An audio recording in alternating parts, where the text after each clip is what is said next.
Alrighty, so the next coach activity in Certificate to Module 1 is on page 50, Activity 7, and it's talking to the customers. It looks like this. So the first question is all about surveys and how we would approach a customer and what we would say to them and that type of thing within the different aspects of our restaurants. So pretty much the most important thing you do is you introduce yourself. So who you are, what you're doing, and where you're from. So if you're in your McDonald's uniform, that makes it a little bit easier because they can clearly see that you're from McDonald's and we're still a McDonald's store. So then you can be like, hi, I'm Zoe. I'm just an employee here of McDonald's. Just wondering if you'd like to complete this survey today. For example, it could be a survey on our CYT. So I would say, I just got this brand new survey on CYT burgers. You've just ordered one. We'd love to see if it was up to what you thought it would be or what your thoughts on the burger were. It'll only take a quick 2 minutes. Would you like to fill it out?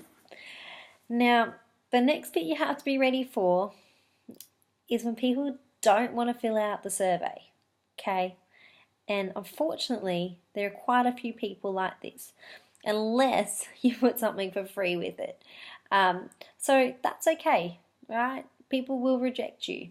You just need to thank them for thinking about it anyway, and walk away. Make sure thanks anyway, have a great day, and then just walk away. Don't get upset about it because people are not everyone wants to do a survey. It's not everyone's cup of tea, that's the one. So if they do want to do it though, make sure you explain the survey. You don't rush them. You can even come back to them and say, just let me know when you finish, I'll come get it off you. Offer any assistance if they have any questions, and definitely make sure you thank them at the end, okay? I can't stress that enough because we've asked them to do a favor for us. We want to make sure that we're giving them enough praise and thanks that we're actually really grateful that they've taken the time out of their day to fill out this survey. All right, so question 2 is observing your restaurant manager talking to customers in the restaurant. So I'm sure all of you have witnessed your restaurant managers talking to a customer, and if not your restaurant manager, a senior manager. And so I can definitely say things I notice when coming into management, and even now when I manage every day and I watch the way my restaurant manager, in particular Tim, talks to other customers, and I definitely take note of his body language, the way he stands.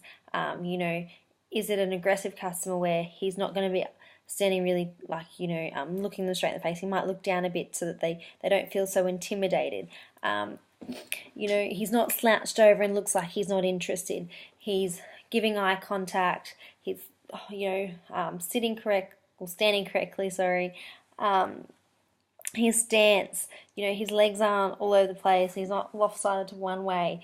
He's focused on that customer. He's being attentive to that customer. I think another big one is tone.